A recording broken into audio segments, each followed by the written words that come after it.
Hi everyone, I'm Shannon Schroeder, F-Bomb Coach, and today we're going to talk about what to do when the dopamine runs dry.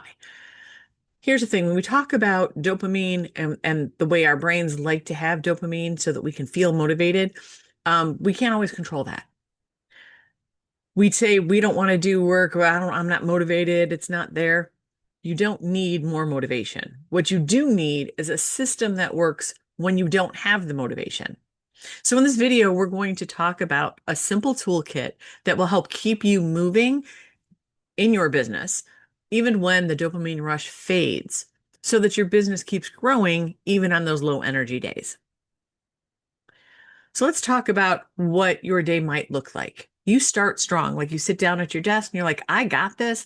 I know I'm going to do all the things. I'm going to accomplish so much. I'm going to be super productive. You got your to-do list, you've got your planner, you're ready to go. And you might get working on some things and then that buzz drops. That motivation of like, I'm going to do all the things, gone.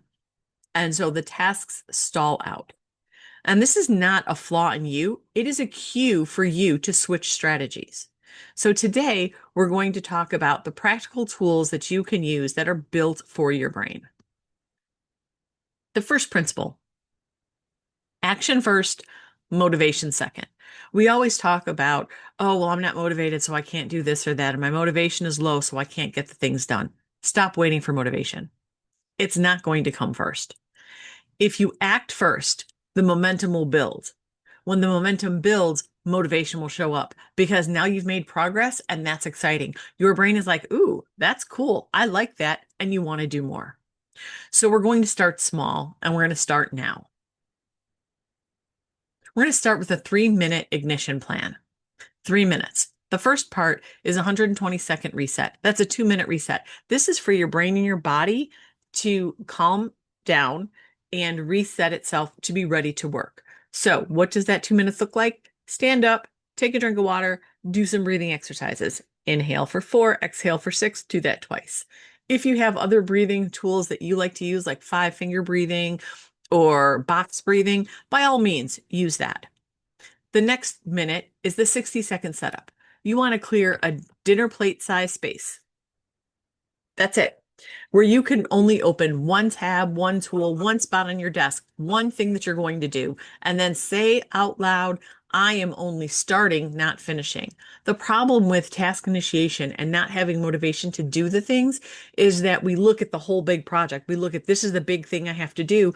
And if we don't think we can get the whole thing done, we don't even want to get started. So if you start telling yourself, it's not about finishing the task, it's about just starting it. It should be enough to get you over that initial hurdle of task initiation. And then I'm going to suggest you do 10-3-1 flow for your work blocks. So what is a 10-3-1? 10-minute warm up. The 10-minute warm up is 10 minutes of tiny tasks. The admin tasks, the simple wins, nothing that requires deep thinking. These are the things that you can do. It's not taking a lot out of you. It's not complex. It takes time. That's where the 10 minutes comes in, but it's something that you can do that's not going to strain your brain. So things like clearing out all the junk in your inbox, maybe doing some filing, maybe just organizing, what is on your to-do list. Unless that's a stressful thing, then that doesn't go here. The 10-minute warm-up is just about getting some quick wins. Then you're going to do 3 focus sprints. Now, when we talk about focus sprints, we're talking about the basic framework for a Pomodoro. And everybody's heard about Pomodoro. It's a great productivity tool. The Pomodoro method says 25 minutes on, 5 minutes off, and then you repeat that. That may not be your block of time. I'm suggesting here, if you're having a low dopamine, low motivation day, 20 minutes on, 10 minutes off. If 20 minutes is too long for your attention span, don't do 20 minutes. Do 15 minutes. Do whatever block of time you will be able to truly focus on that task straight through. That one task, that's it. And then you take the time off. And then you repeat it 3 times. So it's 3 focus sprints. And in those 3 sprints, you're going to give it your all and you will see the needle move. You will make progress. And then there's a 1-minute review. Log what moved. What did you accomplish? And then decide what the next tiny step is. Minimum viable progress. So when you are looking at what is the minimum viable progress, what's the bare minimum my business needs? This is about progress, not perfection. So send an ugly draft of an email to yourself or to your VA. Let it be ugly. Aim for one testable outcome per block. So when you're doing your work sprints, what's one thing that you're going to be able to accomplish that's done? Not perfect, not pretty, done. Ask yourself, what's the simplest version I can get done today? Not what's the best version, what's the simplest? Because simple can still be done. Build a dopamine menu. Now, I'm going to have a whole separate video on building a dopamine menu for yourself, but for purposes today, we're just talking about having a list ready whenever you need it, where you can look at it and say, what's going to give me a quick hit that's going to make me feel better? So you want those quick hits that are going to reset your body, your brain, without stealing all of your time. So we want to do things that are going to be quick. And it could be listening to your favorite song. It could be, I would say 5 minutes of scrolling videos, but sometimes you run out of, time gets away from you. So we don't necessarily want that. But it's those little things. Light a candle that you like. Have a favorite coffee. Quick things that are going to reset your system. No doom scrolling here. And this is something once you create this list, you want to keep it where you can see it so that in those moments you're like, man, I don't have it in me to do another task. You can say, okay, let me pull something off my dopamine list. I'm going to feel better. It's going to give me the energy I'm looking for. And then I can go back at the task. Some ongoing strategies that you can use to get through your day. First up, we have body doubling. Body doubling is great for accountability, whether you join a virtual network like Flown or FocusMate, or you just text a business buddy and say, hey, I'm focusing 20 minutes now on invoices starting now. And then you just have the back and forth, someone to check in with you to make sure that you're really on task. And for a lot of ADHDers, just knowing that somebody else is there virtually in front of you or on the other end of your phone waiting for a text, it makes a difference and it keeps you going. When you're doing this, you still want to keep it simple. Like whatever task you're working on, when you've got these low energy, low dopamine days, you want to keep it simple. Keep the steps small for what you're working on. Next up, design your space to do the work for you. You want to try and minimize the distractions that you have. So do things like put your phone in a different room, or at least put your charger on the other side of the room so that it can charge, and it requires you to actually go to it. So it has to be worth it for you to get up. You can position yourself differently for different tasks. So I'm sitting in this chair when I'm doing this kind of task. I'm going to switch to this chair when I'm doing that kind of task. For me, I have two different computers. Some of my jobs I do on my laptop, others I do on my desktop. And I know that when I'm facing that computer, it shifts my mindset. I know what kind of work I'm doing. You can switch location. So you're at your desk when you're doing work, but you only, do pleasure reading, on your couch. You're not going to read at your desk because that gives your brain mixed signals. Um, when you get ready, when you're done for the day, you can get the next day ready by pre-opening the next thing. So if you know you have to work on a sales page tomorrow, open your app, open your website, wherever you build your sales pages, have it open on your desktop so that when you sit down, it's all ready for you. You don't have to think about what to do and make that decision. You're setting yourself up for that success. Gate the noise. This goes back again to distractions. Use site blockers when you're doing sprints. This isn't about judging yourself because you can't trust yourself, because obviously you're an adult. You can get past those site blockers if you want to. They're guardrails to help keep you where you should be. Turn off notifications. When you look at your calendar, your planner, label those focus blocks something that's meaningful, like revenue first or client care. When you're doing those focus blocks of time, remind yourself your why. Why are you doing this? So that you're cutting out some of that distraction. And again, keep notifications turned off.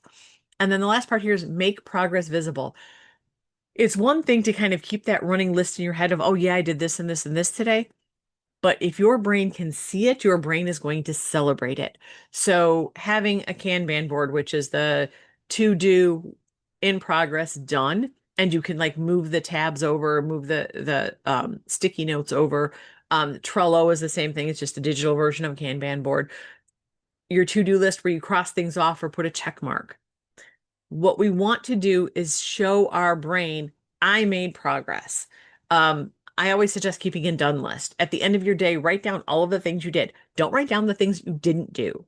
That's where that's what trips us up. We sit there and we say, "Oh, well, yeah, I did this, this, and this, but I didn't get to look at all of this." And that outweighs the progress we've made. If you get in the habit of keeping a done list every day, write down this is what I finished today. Then you're teaching your brain to start tracking those wins. You're teaching your brain to notice when you accomplish something, no matter how big or how small, your brain is paying attention. And you know what? All of those wins, those are dopamine hits for your brain. So we want every block that you're finishing, make a note for yourself. What was your win? What did you accomplish? There are going to be times that no matter how hard you try, you just can't get started. Even on the days when you think you have enough motivation and you're like, no, I got this. I know what I have to do. I can push through and get this done. But your task initiation is like, nope, don't think so. And you just have to get over that hurdle to get started. You want to use the hard to start protocol. And this just means that you take whatever task you have and break it down into the smallest, tiniest, eensy teensy, tiniest little step. So tiny that it's going to feel silly. For example, if you are, if you have to send an invoice, your first step would be turn on your computer. If your computer is already on, then your first step is going to be open QuickBooks. That's it. That's the whole step. It seems silly, but to your brain, even if you walk away because you hate doing invoices, um, if you open QuickBooks, even if you're like, okay, I did that step and you walk away, when you come back later, it's easier to start again because now you've already done a step. And then you want to stack the next step. So what's the next step? Open my invoices. I did that. You can walk away. For most people, once they get over that initial hurdle of task initiation, they can keep going. But the key here is that you want to stop when it still feels easy. Why do we do that? If you have 10 invoices that you need to do and you hate invoicing and you get 8 of them done and you walk away, I'll do the next 2 later. When it's time to do those next 2, you come back and your brain is like, heck no, man. We did those 8 and it was torture, right? And it really is forcing yourself to keep going to get those last 2 done. But if you do 2 and stop, your brain's like, that wasn't so bad. And then you go back and you're like, oh, I could do 2 more because 2 was easy. And you're making your brain happy. That's the dopamine hit that you want. That's going to build that motivation that you're looking for. It's not pushing through so far that, yes, you could say you got something done, but you can't finish it all the way. Or you get it finished, but then you're feeling burned out and you've got nothing left to give. You don't want to get to that point. So you want to stop yourself while it's still feeling easy so you can come back to it and it's easier to jump back into it. Use novelty. We know your brain loves novelty, right? Shiny object syndrome, you like all the new things. When we talk about using novelty here, we're talking about doing it without blowing up your schedule. It's not about following all the random ideas that you have or starting new projects. It's about making your brain happy with something new. What does that look like? That's something as simple as changing your location. Instead of working at your desk, maybe you're going to go work outside for a little bit. If you listen to music during your sprints, maybe changing the soundtrack. Again, it's something that's new. New is exciting for your brain. You might use theme days, like Tuesday is your customer outreach day. And that does dual duty. Number one, it really helps with your cognitive load, right? You have to make decisions on Tuesday. You know exactly what you're going to do. You're dealing with customers on Tuesday. But it also gives you that novelty piece because Tuesday is going to be different than Monday because Monday is not customer day. Tuesday is customer day. So whatever you do on Monday, on Tuesday, you're like, oh, I don't have to do that stuff because today's customer day. So using those theme days can give you a routine of novelty for your brain. Trying a different input. So instead of typing, try dictation. Instead of reading, do text to voice so that you can hear it. And so you're listening instead of reading. Sometimes switching things up is a way to, again, appease your brain. I talk a lot about energy-based scheduling. Here's the thing. Most schedules were created for neurotypical brains, really by a bunch of white men who will tell you, well, I became a millionaire CEO because I get up every day at 5 a.m. and I take a nice cold shower and then I have my protein shake and I go work out and then I'm in the office at 7:30 a.m. Okay, good for you, bro. Most of us do not work that way. Most of us cannot say, you know what, I'm going to do all my hard tasks at 9 a.m. every day because everybody says do the hard things in the morning. Well, that makes sense if you are at your peak energy at 9 in the morning. But for most ADHDers, your productivity, your energy does not do this. It does this all day long, every day. So for you, you need to find when your strongest 90 minutes of energy is and guard that with your life. That 90-minute block, whatever your high energy 90 minutes, that's where you put all of your hard tasks. That's where you put your money moves. You guard that every day. That's what goes there. There's a lot of other tasks that you have to do. So when you have those boring tasks, try and pair them with something else that you do like. Okay, I really have to send emails now. I hate sending emails. I'm going to go make my favorite cup of tea and I'm going to drink my favorite tea while I send those emails. Or I have to send these emails and I hate doing it. So I'm going to put on my favorite playlist or I'm going to light a candle. Something that is going to signal to your brain, like, okay, I know I don't like this, but I'm going to pair it with something I do like to make it better. Um, do an end of the day shutdown.